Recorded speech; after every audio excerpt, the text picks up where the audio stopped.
Hello everyone, Good Review Surplus here, and Merry Christmas. Oh, what a fine year it's been. It's been really good, basically.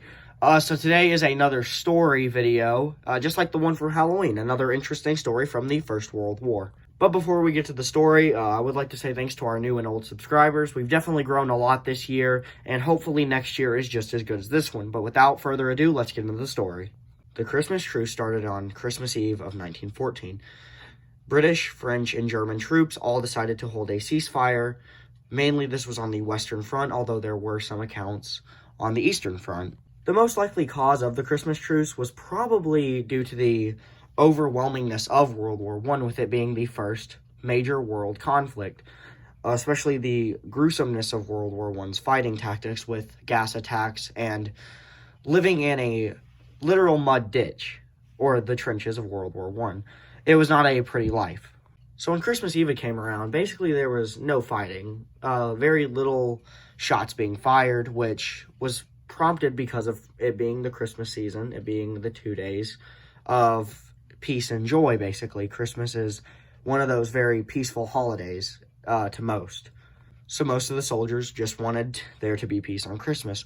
Now, it wasn't immediately during this sort of ceasefire did people start leaving their trenches and walking over to one another. It wasn't until around Christmas morning that the Germans had started singing and caroling Christmas songs.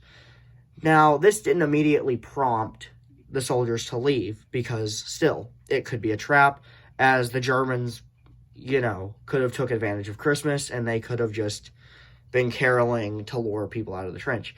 So it took a while before they started yelling back and forth at each other and sort of communicating.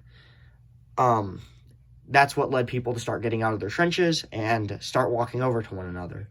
Now, everyone was very cautious when walking towards one another because you did not know what to expect, and it was a very dangerous thing to get out of your trench like that. But thankfully, most people stopped fighting and just kind of started chatting with one another and giving gifts and even playing football. Overall, the Christmas Truce was definitely the most peaceful time during World War I. There are some interesting facts about it, as the British did give out sort of little ration tins as Christmas gifts to all the soldiers. I'll show some images of those on screen. They came with a Christmas card and cigarettes, and for the ladies, they would come with chocolate instead of tobacco. So these Christmas tins were a really good gift to receive, being out on the front lines. Although we would never see the Christmas Truce repeat itself, it is still amazing that it happened during such a big major conflict. But thank you all for watching. It's been an incredible year. Again, I hopefully do plan to make another video before we have the big New Year's recap. But if we don't get out till then, Merry Christmas. It's been an astounding year with you all. And happy collecting.